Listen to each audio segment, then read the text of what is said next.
one of the rarest items on Steam, has sat unknown on the marketplace for near a decade and has never once been featured in a YouTube video. I've been there with this item the entire time, and I think it's time one of the worst investments in the history of Steam finally got a spotlight. Officials keep telling us that their decisions about Ebola are based on science, but there is also a dose of politics, and here's Chip Reed.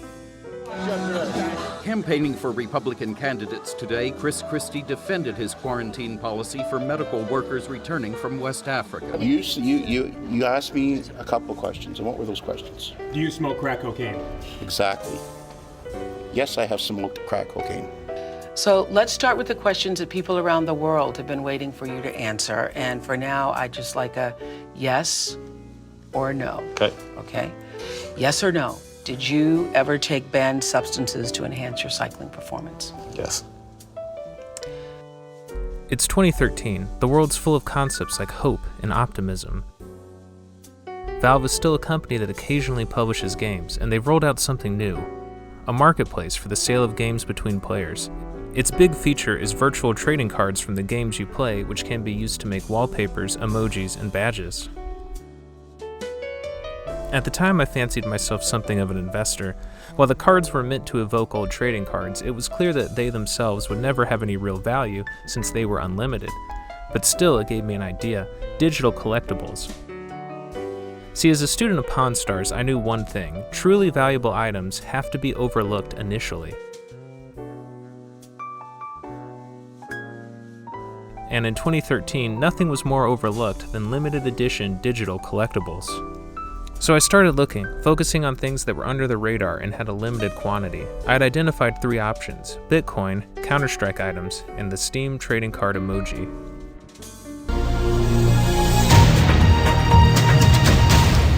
It's a virtual currency which only exists on the internet. Bitcoin, as it's called, bypasses the traditional banking system and has become increasingly attractive as it doesn't involve exchanging currencies. But it's seen a sharp fall in its value today, and this is why. 1 Bitcoin is currently worth around £315, well down on its peak of almost £700 in December. At the time, Bitcoin was a trendy collectible, and there would only ever be 21 million. Tempting, but I noticed that Bitcoin was already at $300 when it had once been going for less than a penny. The smart money had already gotten in, and there was just no more room left to run. Plus, it had no use except for like buying pizzas or something, so I ruled it out.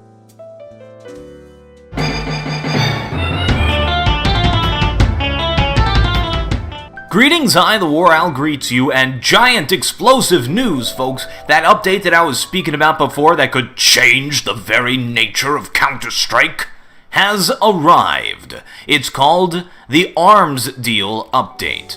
Also around this time, Valve's popular shooter Counter-Strike was getting in-game items. It stood to reason that the earliest collectibles might be valuable in the future, and talk on forums had noticed the potential opportunities. I considered it, but here's the thing: shooter games have sequels all the time. And what's the point of buying items for Global Offensive when there'll just be a new sequel every 2 years for the rest of my life? No, I was too smart for that.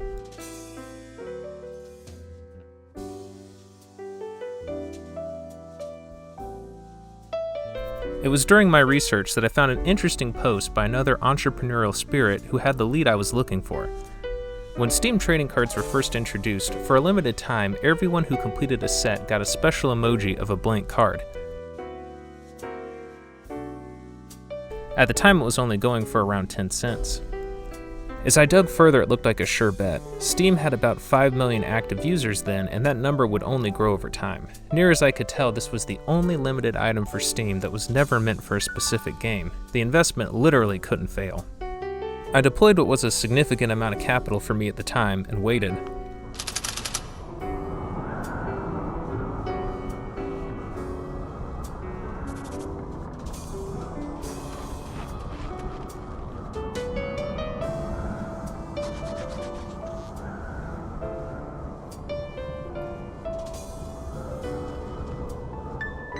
Well, this sucks.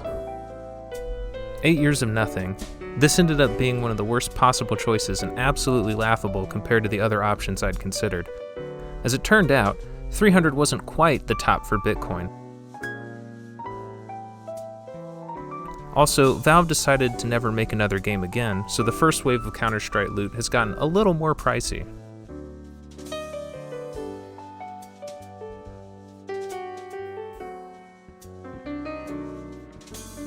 But how could this failure happen? Let's try and unpack this error, and maybe help you the next time you're thinking about dropping some cash on a bunch of pixels. First, as it turns out, being rare doesn't actually mean being valuable. A very low supply can be offset by an equally low demand. And what does it do? Anything that's being billed solely as a store of value is kind of useless. When you're competing with stores of value that have been in the game for thousands of years, you have to add something. And if it does do something, is it useful? So this foil emoji does do something. It lets you put a unique emoji in Steam chat and Steam discussion boards. The Steam forum had potential, but it ended up being crushed by Reddit and Discord, the once vibrant chat rooms now barely even bothered by bots.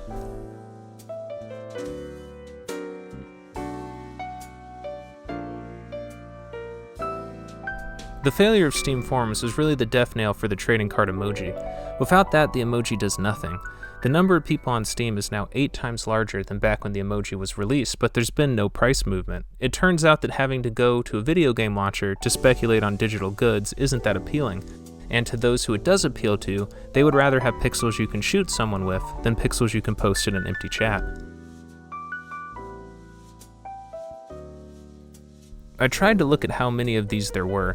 By my estimations, there's at least 10,000. It's difficult to track, as many could be on inactive accounts or were turned to dust. I'm just basing this on the 2% rule, which states that for Steam items, the number on sale at any one time is 2% of the total supply, which I believe was mentioned by a Valve employee once. For most of the years since this emoji was released, there had usually been about 200 for sale, which would put the total number at around 10,000, but I have no idea, and it could easily be 10 times that. If anyone has any idea how many there actually are, can you please post it below? I've held these bags for so long that at this point, I just want closure. Do I feel bad for my enormous missed gains? Not really. For one, these figures assume that everything went well. Like if I bought Bitcoin, I definitely would have just left it on an exchange, and back then that would have been Mt. Gox, so that would have gone nowhere. As for the Counter-Strike items, they've gone up by a lot, but I think I would have sold after it doubled or tripled and probably thought I was a genius.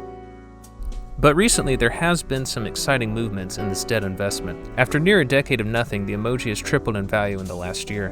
Its common emoji version has also doubled in price. Now, fair warning, I have a lot of these, and my last purchases were a year ago, as I was close to reaching a significant milestone. I've been keeping an eye on these for literally years, and in the last 6 months, something's been happening. People have been repeatedly buying up all the cheap listings en masse and then setting high buy walls, which is effective because these things are so rare at the moment.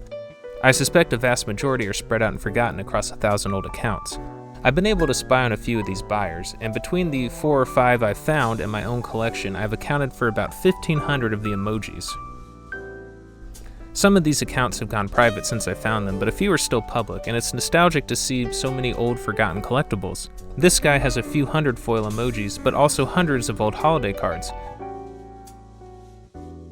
while this other profile only has 100 foil emojis, but hundreds of trading cards from some random game.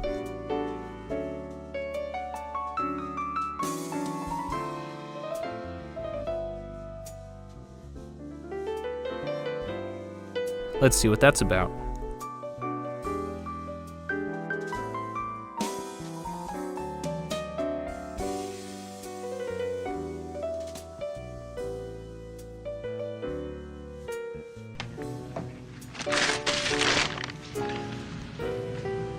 I don't know what I expected. But the buying patterns are getting weirder. Someone is buying up massive amounts of the common emoji variant, and I really wouldn't recommend that. I only have about 75 of those myself because there's just so many, and honestly there's no point in buying them when the rarer version is only slightly more expensive. But some guys bought over 1,000 of them in the last year. People are finally getting on board. Is a shadowy group pulling the strings, or have others realized what me and that poster who inspired me so long ago realized? Yes, the emoji is worthless, but in this current climate, that doesn't matter. See, the Steam Foil trading card is just as dumb as an NFT, but at a microscopic percentage of the price. Maybe the Steam Foil trading card emoji is only one rebranding away from finally being worth it. I can do my part and burn 10. I mean, at this point, it's basically a cryptocurrency. Only 9,990 left. I guess in summary, I'd like these to succeed, but if they stay at 10 cents for another decade, it really doesn't affect me, since the money I put in is long gone, and was only a significant amount for an unemployed student. At this point, I'm making the video because these things have been around for a decade, and there has, to my knowledge, never been a video made on them before, and very few forum posts, most of which are gone. If you're one of the 10 people who's been trying to sneakily buy these things in the last year, then I'm sorry if I messed up your plan, but I really like to know how many of these there actually are, and I feel that they're underappreciated for their place as one of the first real collectibles on Steam.